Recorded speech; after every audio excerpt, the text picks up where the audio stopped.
ladies and gentlemen, our brothers and sisters on the island in the Bahamas is still struggling to get back on their feet, and it's going to be quite some time before that actually happens. You know, this came out in Bloomberg September 3rd, 2019. You got to understand, these folks went 2 days in a row of getting battered by a hurricane. That is like unheard of. Usually these things will stick around for a few hours and move on. Now, Sandy went on for 8 hours, and 2 days, they got battered for 2 days. Whew. That's why I said they're right up there with Puerto Rico now as far as damage is concerned. So, island of 50,000 people in the Bahamas is 70% underwater. So right now rescues are underway. And, of course, it's very dangerous because there's just so much down trees, debris, all kinds of buildings destroyed, homes destroyed. So they're going to have to maneuver around the best way they can to get to all of these folks.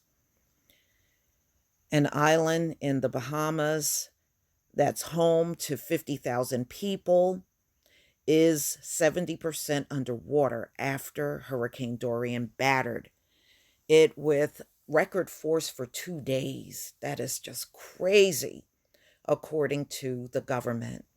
There are still many outstanding rescue missions on the island of Grand Bahama.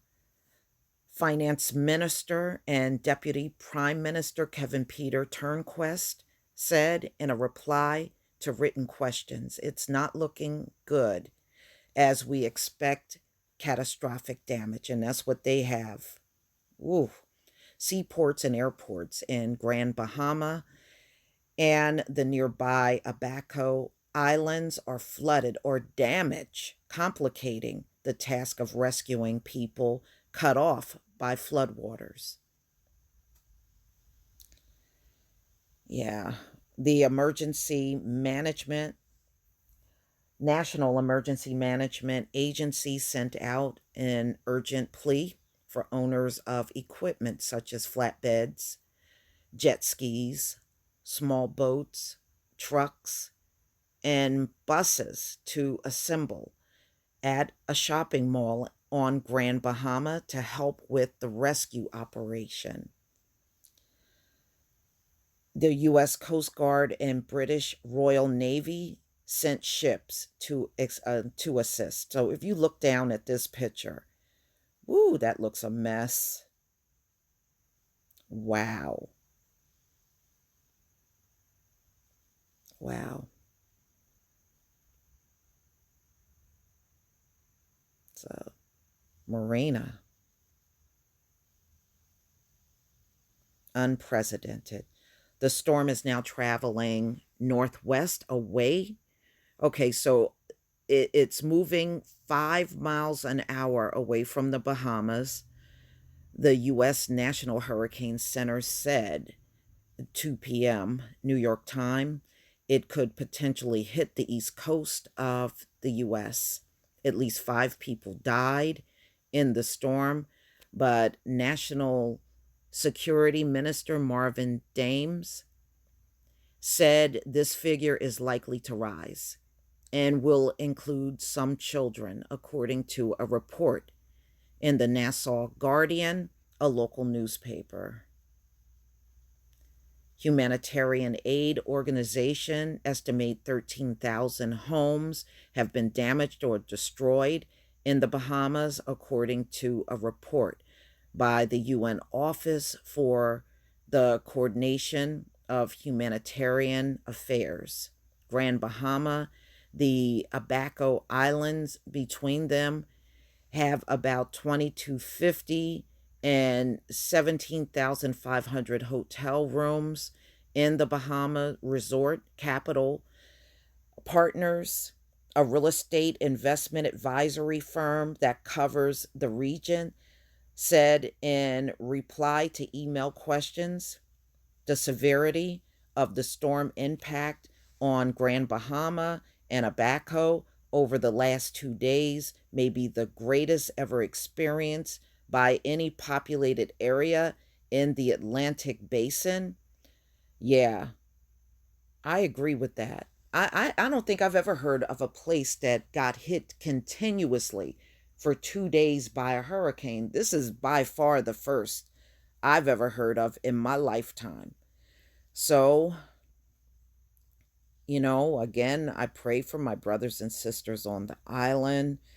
Hopefully, those that are stranded by all of the floods will all be rescued. And I hope you will all be safe. And they need to accommodate these folks, even if it's hotel rooms for a while. They need to be accommodated.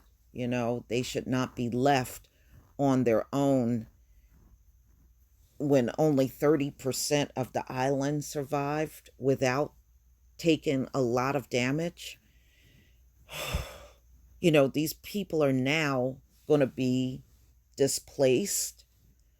They can't go back home anytime soon. All of that water got to recede from out of there, and that's going to take a while.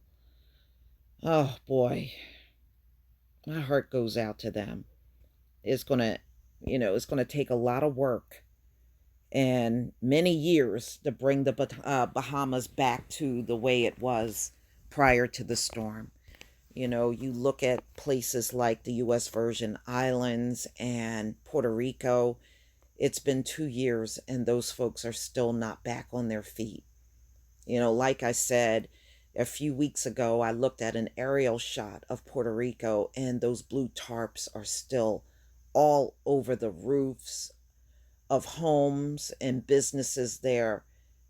They have not even gotten to all of the repairs on that island. And the Bahamas, they're going to be struggling for a while.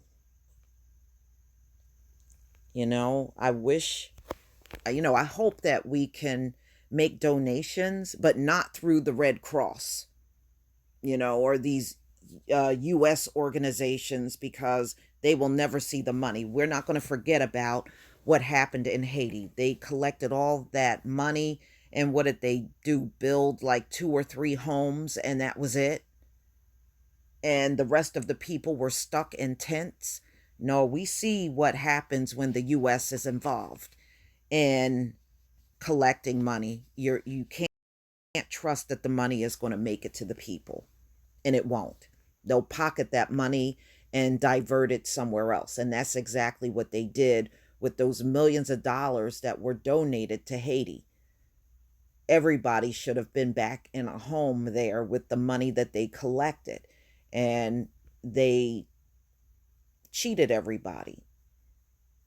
Not only the people donating, the people that were waiting to get homes restored and repairs made. So people are not big on the Red Cross anymore, and many of these other organizations that try to collect money, because you have already proven that you're not going to help the people. And I don't blame them. I don't blame anybody for feeling that way. If there is an organization on the island, right there on the ground with the people, collecting money to help, then to me that would be a lot more better. So those of you that are in the Bahamas, if there's any organizations there directly that help the people, please reach out to me and I will make sure I will shout that out in my videos. And if you can give as much detail as possible, like the location of the organization and how to contact them, even a phone number, that would be helpful. Please leave your comment and subscribe. Don't forget to hit on the notification bell, and I'll see you on the next video. Peace, family.